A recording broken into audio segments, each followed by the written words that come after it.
Hello guys, good morning. It's me, Fire, here again as well. The king, the supernatural, the indestructible, the all-knowing, the all-wanting to be. I mean, everybody wants to be me, right? So I'm gonna tell you guys the story of how this supernatural being you see in front of you, Fire, how I came to this planet Earth. Because I know most of you have been wondering, based on all the supernatural adventures and things you've been hearing about me. I know, come on, you guys must be wondering how I came to exist. The truth is, I wasn't born by a woman like the rest of you. I wasn't born out of a woman. Nobody carried me 9 months in the womb. So I'm going to tell you guys today how I came to exist, how I came to this earth. So in the millennia, before the world was created, you know, I was there when I and the Creator created the earth, remember? So you should know. Before the world was created, I became friends with the Creator, right? So long ago, before the void, before everything, for the stars and the moons and all that stuff. So I was just roaming in the void of existence, of space, black, nothing, of darkness. I don't know how to explain all those mysterious supernatural things to you, so I'm just going to use terms you can understand. Before everything was created. So I was just in the existence. So I was just roaming around one day, you know, and I was doing my vibe, doing my stuff, trying to roll out with a lot of other spirits that were in other places. So I was just chilling one day and I was, you know, kind of having my own thing, eating our spiritual kind of food and drinking out the best, richest, most expensive spiritual kind of wine back before everything was, you know.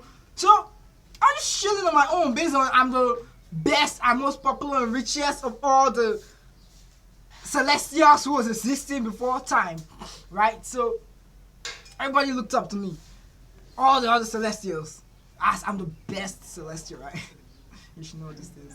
So everybody was just like, you know, kind of begging me to give them from the most expensive celestial wine, expensive celestial food, and I was like, you guys beg too much. You guys should go away. Go away, you're disturbing me. So I decided that I was just eating and drinking and enjoying myself in the void of non-existence. So in a way, I said, this thing tastes real good. This thing tastes real good. And I was bored.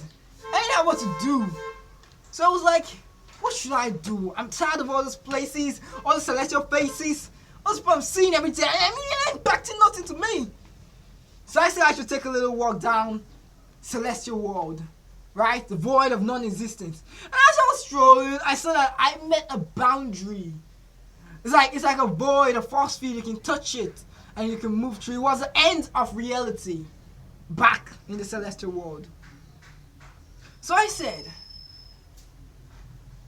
did I just find the end of reality? This is something no celestial has ever found. No celestial has ever been there, but of course me, right, Fire, I can do anything. So I was the first to find the barrier in the celestial world. So I said, this is the discovery of the millennia. And I said, okay, if somebody gonna meet all those inferior celestial beings, I mean, they're nothing compared to me. What would I tell them? What would they tell me? I mean, do they know anything about the barrier? I'm even the most enlightened ones. I know everything, so I know about the barrier. They won't know anything to do with it. So I said, I'm the only brain that needs to even know this, right? So I decided to pass through the barrier. And I decided to come into another world. I mean, I thought the barrier was the end of everything, but when I put my hand through, I put my hand back, I feel like kind of a breeze blew through my hand. I mean, I don't know, the breeze didn't exist then. Something magical, celestial kind of feeling was what we had to feel then. But since you guys understand, I'll say cold breeze, so you understand what I'm talking about, right? So a kind of a cold breeze in your own human understanding passed my hand on the other side of the barrier. So I was like, when I put it back, I was like, ooh, that's chilling. That means this isn't the end of celestial world, right? So something must be behind the barrier. So I decided to come out.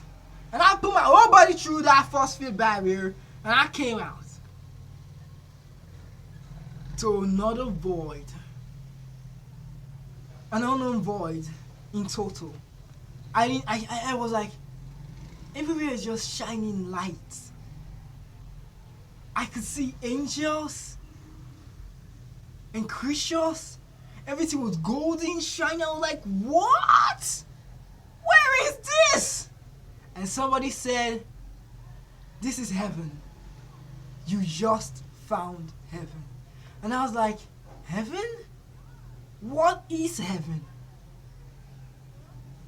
And he says it's a place of God, the Creator. And I looked to him. I said, God? You're God? He said, yes, he's the Creator. Creator of what? He said, Creator of all these things I see. All these angels, golden things I see, golden streets and places. He created them all. And they all serve him. And I was like, wow, you must be wonderful. He said, yes, my friend, I'm magnificent. I am God. And I was like, wow, this is nice. I mean, this is pretty. I mean, so what about the other side? You created that. He was like, no, he knows nothing about those places. So he doesn't concern himself about those kind of things, right? So I was like, I mean, I literally just passed through another world to your world, right? And he was like, yeah. So we talked and we laughed about it, right? And so I brought the idea to him, like, instead of having just these angels and people serve you around, why don't you have a little creatures around, you know, kind of, it's gonna be like a movie, a TV you watch and we laugh and we make jokes, right? So that's how we decided to create Earth. And all the other planets and the galaxies, so that we can be watching the creatures in Earth, humans, live their lives, and we'll be laughing and controlling their lives and be like, hey, this one, you know when kids play with toys and say all the kind of things like, hey, this is a reactor, this is a girl, this is one who's gonna beat you, I'll beat you. That's how we created humans. And humans were like toys to us, and but with the toys that had kind of remote control, so we can just control all of you. So when the game was getting too boring and, you know, kind of where already creating the ads and we're already seeing you humans live your life and it was fun and all. And we decided, man, this is boring. We've been playing this game for millennia. Like, I mean, we should do something else. And you were like, what else should we do? And I was like, what if I enter into our game and I start to live with the creatures in our game, the toys, and I act like a toy, right? But then I have all my powers, my supernatural abilities. And he was like, why would you want to be a toy? And I was like, no, I'm not going to be a toy. I'm going to play with the toys in the toy world. You know, see how the toys feel and live your lives and all that kind of shit, right? And he was like, oh, well, if it's something you want, I could be watching you as you with the toys, right? And I was like, exactly. You could be watching me and the toys. And he was like, okay, you can go ahead. He was bored with the game, so he's just going to be watching. And I decided to come and play among all of you. And that's how I'm in the Earth today. I've been watching the Earth grow, evolve, men evolve from Stone Age to dinosaurs to now. I've been watching all of you live your life. I'm older than the planet itself. I'm just here playing with you, but you think that I'm human? No! You guys are toys, and I came here to join you guys in the toy world to play with all of you. So know this, I'm not ordinary. I'm fire. I'm a co-creator to your world. This world you see and you like, all the beautiful things you have and the money you have, I made them for you. So you better believe it. From now on, you know the truth.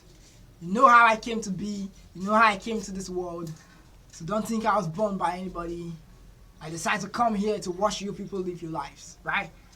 So know that. And no peace.